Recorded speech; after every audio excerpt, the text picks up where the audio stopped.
Zonja dhe zotrin, do të zhvendosemi në hapësirën të intervistës. Do të flasim për reformën zgjedhore. Kam të ftuar zotin Edmond Stojku. Përshëndetje dhe mirë se erdhët. Përshëndetje dhe faleminderit për ftesën. Zoti Stojku, ju jeni kreu i grupit parlamentar Demokraci dhe Drejtësi. Keni qenë pranë ambasadores amerikane, bashku me kolegët tuaj, ku kundërshtoni reformën zgjedhore, ose më saktë ato firma të hedhura në këshillin politik. Se keni dalë në këtë përfundim? Atëherë, për të qenë sakt në informacion, sepse unë mendoj që publiku do informacion më të zgjeruar dhe besoj kemi kohë ta bëjmë, ne bëm kërkesë të 3 grupet parlamentare, njëkohësisht dhe deputetët e pavarur të cilët përbëjnë opozitën parlamentare në kuvend, për këtë takim me zonjën ambasadore Juri Kim. Pra kërkesa ishte nga ana jonë. Në këtë rast, unë duhet të theksoj atë që njerëzit e dinë. Kemi një komitet politik, i cili për hir të vërtetës kishte 4 persona. Kishte Gjiknurin nga mazhoranca, Rudina Hajdarin, nga njëri grup opozitar që është grupi demokrat, kishte Petrit Vasilin nga LSI-ja dhe zotin Bylikbashi nga Partia Demokratike. Që do të thotë, nga 3 grupet parlamentare, vetëm njëri grup parlamentar kishte përfaqësues dhe kishte dhënë dakordsinë e vet për këtë komitet politik. Që në mendimin ton, ky komitet politik ishte si Sovjetet Supreme që dilnin mbi ligjin dhe mbi gjithçka. Dhe megjithatë, ne përsëri vendosëm, u bashkuam 3 grupet dhe pranuam një farë logjike konsultimi, një logjik disa palshe për të arritur një konkluzion pozitiv për një marrëveshje të madhe që do të shërbente gjithë popullit. Dhe ram dakord, dilema në një farë mënyre me mirëdashjen tonë u thyje. Pra në borin tonë legislativ, ne pranuam që ata të ishin prezent dhe të kishin fundfare një farë të drejte konsultative. Sepse duke qenë jashtë parlamentit, duke mos qenë aktor, po vetëm faktor të këtij procesi, ne menduam krejt të normës që ata të kishin të drejtën e tyre të jepnin mendimin. Dhe pasi komiteti politik doli me konkluzion të caktuar, edhe filloi festën me fishek zjarre dhe shampanjë, për mbylljen me 12 pika dakordësie të kodit zgjedhor, ne me të drejtë i bëm një letër ku i kërkuam një takim ambasadores për të dhënë opsionet tona, sepse ne jemi 3 grupe parlamentare, por përfaqësojmë 39 firma deputetësh opozitar në parlament. Si e priti këtë lajm ambasadori amerikane dhe ambasadori i BE-s? Atëherë, në takim ishte dhe ambasadori Soreka, para njerë falenderoj zonjën ambasadore për pritjen e menjëhershme të kërkesës tonë. Ne vajtëm atje, ishim 3 kryetarët e grupeve parlamentare, ishte zonja Hajdari, ishte dhe zoti Gjoni prezent. Të 3 kryetarët, si pas një radhe të caktuar, folëm, mbajtëm fjalën tonë, dham opsionet tona, për të cilat ne ishim përgatitur më përpara. Sepse mos marrja në konsiderat e 39 firmave të deputetëve opozitarë në parlament, ishte më të vërtet një nonsens, i cili mund të bënte të pavlefshëm edhe vendimin e komitetit politik, edhe festën dhe kënaqësinë e trupit diplomatik në Shqipëri, dhe njëkohësisht të nxirrte jashtë loje të gjithë pikat me të cilat ata kishin rënë dakord. Pra 12 pikat që ata kishin nxjerrë. Nuk ishte thjesht ky problemi, ne morëm informacion dhe mbi dakordsinë e tyre. Që do të thotë, ne kishim kaq kohë që kërkonim ndryshimin e sistemit. Sepse në 30 vite, kodi është ndryshuar 12 herë. Janë bërë 17 herë zgjedhje dhe kodi është ndryshuar 12 herë. Kjo është e 13-ta. Pra në 18 herë, 13 herë i bi të ndryshohesh. Në të vërtet, në 2008 është ndërhyrë në thelb të kodit, dhe ajo e ka bërë këtë kod të papajtueshëm, ku ka ulur nivelin e barazisë votës qytetarëve, ku ka diskriminuar partitë e vogla dhe të reja, të cilave po thuaj se ju a ka mbyllur rrugën, nuk ju ka lënë asnjë lloj përfaqësimi në komisionet e votimit, në grupet e numërimit dhe në të gjithë hallkat e tjera të sistemit zgjedhor. Pra, në të vërtetë ne këtu kemi vetëm një kozmetik, një retushim, një make-up të po ati kodi I cili ishte. Po, në qoftë se ky është make-up, se u bë gjithë kjo zhurmë kaq e madhe. Po, pikrisht kjo është pyetja se nuk e di në keni idenë. Më thoni një të rej që ky kod zgjedhor ka. Ndryshoi gjithë sistemi. U hapën që listat. Lufta, gjithë këto kohë. Në 2008 është bërë një gref. Kanë qenë, më kujtohet mirë, mbi 13 deputet në grevurie. Njëri nga këto në atë kohë shkoi dhe në spital. Për listat e hapura. Ndodhi kjo punë. Për mbylljen e sistemit, për ndarjen rajonale. Po, atëherë, gjithë problemi është që opsionet e pëlqimit ose jo të një projektit caktuar, kjo është banale ta them. Sot më pëlqen, nesër s'më pëlqen. Kjo s'është normalja. Të bërit drejtësi me të qenit I drejt është krejt tjetër gjë. Në këtë rast ne kërkojmë drejtësi për shqiptarët. Ti mund të jesh I drejtë, se në fund fare ke bërë zgjedhjen e drejtë për veten tënde, për forcën tënde politike, për identitetin tënd politik, për militantët e tu. Siç mua më pëlqen ta them, për çorape verdhët e tu, çorape verdhët e Remarkut, trinis hitleriane, që morën të drejta edhe mbi vallëzimin Fox në klubet e natës, që filluan të kërcënonin, të rrihnin, qoftë edhe të vrisnin elementët demokratik të muzikës asaj kohe. Atëherë ç'po bën me këtë kod? Në 61 parti që marrin pjesë në zgjedhje, 3 parti janë dakord me kodin. 58 të tjerat nuk pyeten.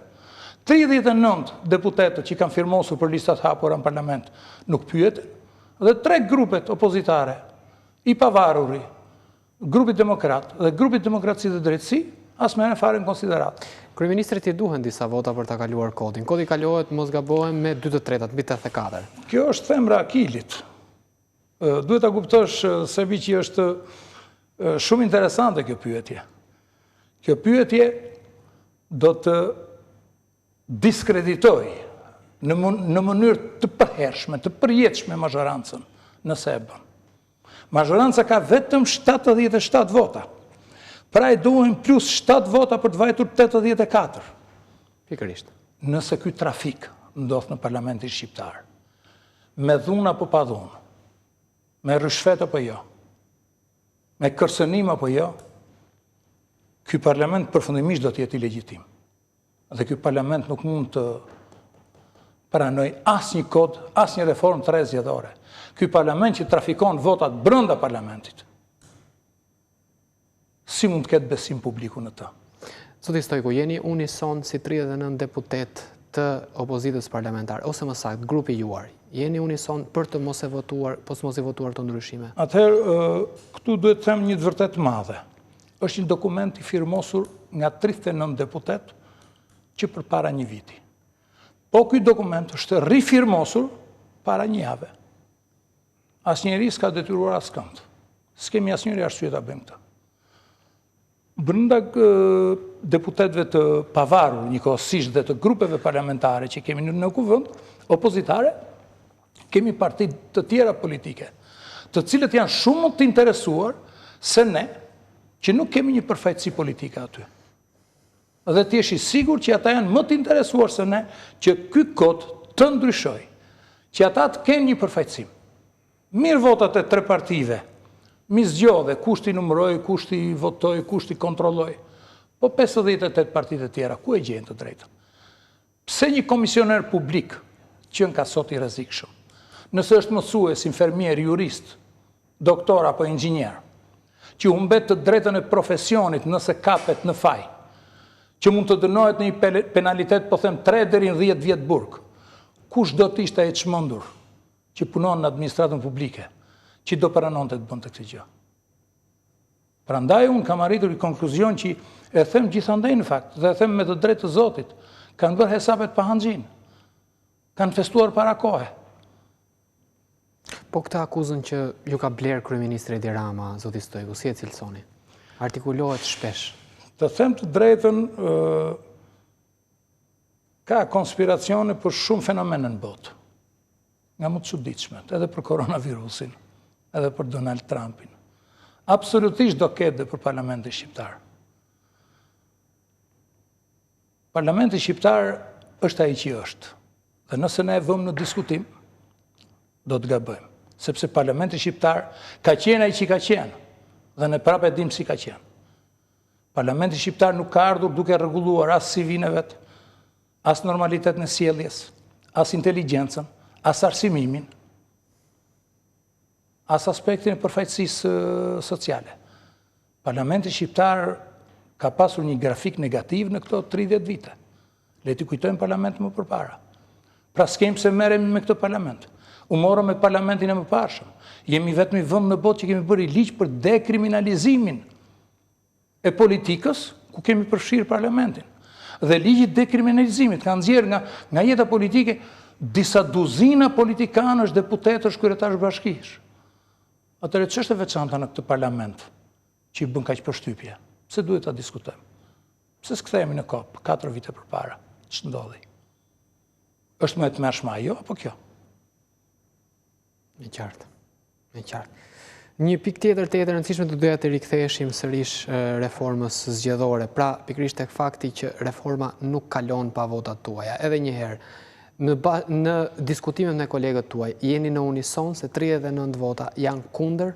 Atëherë, të thash dhe që parë, 2 herë votuar nga 39 deputetët, që do të 2 herë diskutuar në grup, ndërsa veç e diskutuar gjatë gjithë vitit. Ky nuk është një proces që u diskutua një herë dhe u la pas një viti diskutohesh. Ky është një nga bisedat normale në tavolinë, në rrim me njëri tjetrin, diskutojmë. Nëse ne duam që votën ta barazojmë, që partit të kenë mundësi përfaqësimi reale dhe të barabartë, që forcat e reja politike, që mund të lindin, të kenë mundësi të ngrihen në këmbë me forcat e tyre. E di çdo të thotë të prodhosh një kod zgjedhor, ku ti të mbyllësh çdo hapësirë boshe që ekziston në politikën shqiptare, për të mos i dhënë mundësi askujt të shpallë një ide ndryshe, një mendim ndryshe, një politikë ndryshe dhe një strategji ndryshe. Dhe ky kod pikërisht të bën. Ata u morën vesh me mazhorancën, bravo, shumë mirë bën, edhe me faktorin ndërkombëtar. Edhe më mirë. Po ne si opozitë parlamentare, me 39 deputet, që kemi të drejtën e votës, vetëm ne mund vendosim aty. Të vëmë tikun të kutia po ose jo, pranojmë ose s'pranojmë për këtë kod zgjedhor. Kemi të drejtë të merremi vesh me mazhorancën dhe me ndërkombëtarët? Ndërkombëtarët e bën hapin e tyre. Ambasadorja, të cilën unë gjerasin ta falenderoj, bashkë me zotin Soreka, nuk na ftuan ne aty kot për retushim. Për thënë që i thritëm dhe këta dhe u morën vesh. Jo, ata na thritën ne për të na thënë që edhe ju jeni faktor dhe jeni faktor qendror. Na thritën sepse realisht faktor është dhe PD-ja së opozitë, po ne jemi dhe aktor. Ata janë faktor, ne jemi faktor dhe aktor. Kështu që ne na lind drejta që minimalisht edhe faktorit ndërkombëtar të kërkojmë konsensusin për objeksionet tona, të cilat ja bëm me dije, po dhe mazhorancës t'i themi. Ulemi në tavolinë tani. Keni pasur diskutime me mazhorancën për këtë lloj gjëje? Atëherë ne jemi përgatitur shumë seriozisht, po ta them me stafe shumë teknike për reformën zgjedhore. Nuk i kemi bërë publike më parë, por e kemi ditur që do vi kjo situatë. Sepse kjo situatë është situatë normale, po ta mendosh, nuk është një parashikim prej gjeniu të thuash që do vinte dita që do diskutohesh dhe me ne. Ne jemi që do votojmë. Po nëse ata do vinë të na gjejnë pa alternativë, atëherë e bi që alternativat të tyre janë të vetme për të votuar. Dhe alternativa juaj është vetëm listat hapura. Atëherë, ne themi, një nga alternativat tona është lista e hapur, një nga alternativat tona është komisioni jo politik me penalitetet të caktuara dhe njëkohësisht me të heqjen e të drejtës profesionit dhe ushtrimit profesionit në administratën publike për gjithë jetën. Kush është ai që do pranonte këto kushte të tilla për të shërbyer një X-it, Y-it, një force politike të caktuar? Dhe njëkohësisht, çështje shumë e madhe, votimi i emigrantëve. Kemi kaq kohë që rrahim tamtamet, emigrantët. 1.7 milion shqiptar votojnë në Shqipëri, 2 milion votues janë jashtë kufive të Shqipërisë në gjithë botën. Po pse nuk votojnë emigrantët? Po ja, pra pse s'votojnë? Pikërisht më bëri një pyetje, të cilën kisha shumë dëshirë ta them unë. Më thua, Sebastian, pse s'votojnë këto? Janë shqiptar. E di që emigrantët shqiptarë janë me remitancat e tyre janë 30% e GDP-së shqiptare. Paran ja duan, po votën nuk ja duan. Pra qumshin ja ha, djathin ja do, mishin ja merë, fshatin, djemë që ja pëlqen fshatit.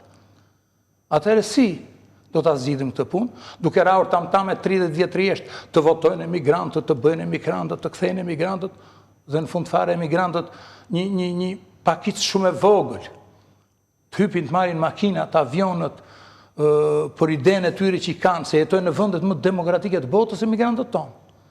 Janë për paranesh në mendimin demokratik të tyre. Dhe vinë për vërtet për të dhënë një votë. Shpenzojnë qindra euro, mos të mira për një votë. Dhe ikim po prapë. E qartë, Kosova ka si votën e emigrantëve diasporës, por ka gjithashtu edhe procesin e nxjerrë në ko-rekord. Kishte një status kryeministri Edi Rama, do doja ndaleshim në këtë pikë, po shkruante në fund fare ushua dhe revolucionin, mos gapohem. Ç'do të thoshte me ushua revolucioni? Atëherë, unë kam idenë, kryeministri Rama nuk deshifrohet kollaj për hir të vërtetës, duhet ta ndjekësh, që të krijosh, po për shkak edhe të njohjet më të hershme që i kam, them që e ka pasur fjalën pikërisht për metodikën agresive të opozitës në këto vitet e fundit. Që do të thotë, nuk zgjidhet gjë me protesta, nuk zgjidhet gjë me molotov, nuk zgjidhet gjë me flak dhe me zjarr, zgjidhet në tavolinë, zgjidhet me konsultime dhe zgjidhet me mjetet demokratike. Dhe pikërisht kjo është qasja që shqiptarët duhet kuptojnë. Ne pranuam institucionet, të thotë kush të dojë që të dojë. U bëm pjesë e institucioneve, edhe pse deshën ndërkombëtarët. Dhe në fund fare, çdo gjë e bërëm jo thjesht për veten tonë. E theksoj vërtetë, duhet njerëzit ta besojnë. Ne do ngulim këmbë për kodin se nuk e bëjmë për vete, se kërkojmë për vete. Ne nuk e dim do jemi as do jemi përsëri në atë sallë. S'është fare e rëndësishme. Le të japim një shërbim që të ngelet në histori. Pse Kosova e nxjerr rezultatin e votimit për një orë? Se i numëron votat në qendër të votimit. I kemi numëruar dhe ne njëri i kohë në qendër të votimit. Pse si numërojmë prapë sot? Kujt i trembemi? Kujt duam t'ja hedhim? Pastaj pse këto tre parti që janë establishmenti 25 vjeçari politikës shqiptare duan ta kenë procesin në dorë? Nga kush ruhen këta? Nga 58 partitë e tjera që s'kan asnjë lloj përfaqësimi, që s'kan asnjë lloj të drejte, të ushtrimit, të kontrollit mbi procesin. Nga kush ruhen? Atëherë ruhen nga njëri tjetri. Po nëse ruhen nga njëri tjetri, se janë hajdut të votave, të vullnetit popullit, janë hajdut të demokracisë, kush ka besim te këto? Le të dalim të bëjmë një sondazh. Doni referendum për ndryshimin e sistemit? Ç'na kushton? E kemi shumë kollaj. Për një javë bëhet një referendum. Ti je i sigurt që do marrin pjesë, po të them mbi 70-80% shqiptarëve. Dhe kam besimin që votat do të jetë pro listave të hapura, pro ndryshimit të sistemit zgjedhor. Sepse politika shqiptare sot që flasim ne, ka dalë me 22.6% pëlqim. Pjesa tjetër e mbetur është refuzim i popullatës për partitë e vjetra politike në këtë vend.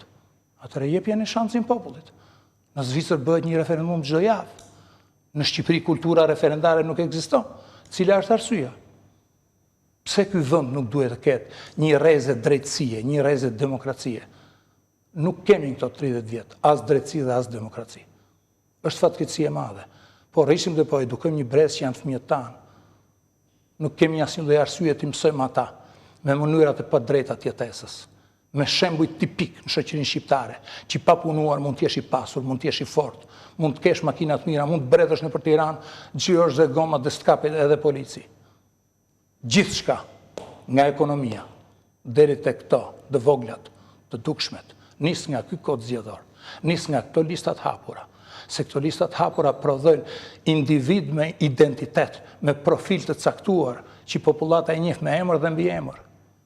Ju di gjendjen, statusin familjar, ju di ekonominë, ju di ç'bën gjatë ditës, i takon, i njeh, i përqafon për kur i takon, i bi telefonit dhe i hapin telefonin. Listat e mbyllura kanë prodhuar vetëm eminenca hije, deputet që si njeh askush.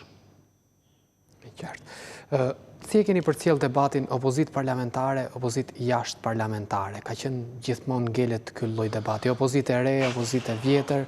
Atëherë këtu s'ka as opozit re as e vjetër, se ne kemi qenë opozit bashkë. Kemi ardhur nga ato lista. Jemi të përzgjedhur nga ato kryetar partish. Këtu gjej rastin t'ju them edhe faleminderit që na përzgjedhën. Por, në një farë mënyrë ti je i sigurt që e kemi merituar që jemi në ato lista, pavarësisht renditjes. Vërtet s'na kanë marrë me zor, s'na kanë futur në për lista, po gjithë secili nga ne ka kontributin për që jenë ato lista. Dhe ne jemi opozit si që është ajo opozit e cila e konsideron veten më të mirë ndoshta se ne. Që në mënyrë foshnjarake bën përjashtimin tonë. Ne sot jemi aktorët.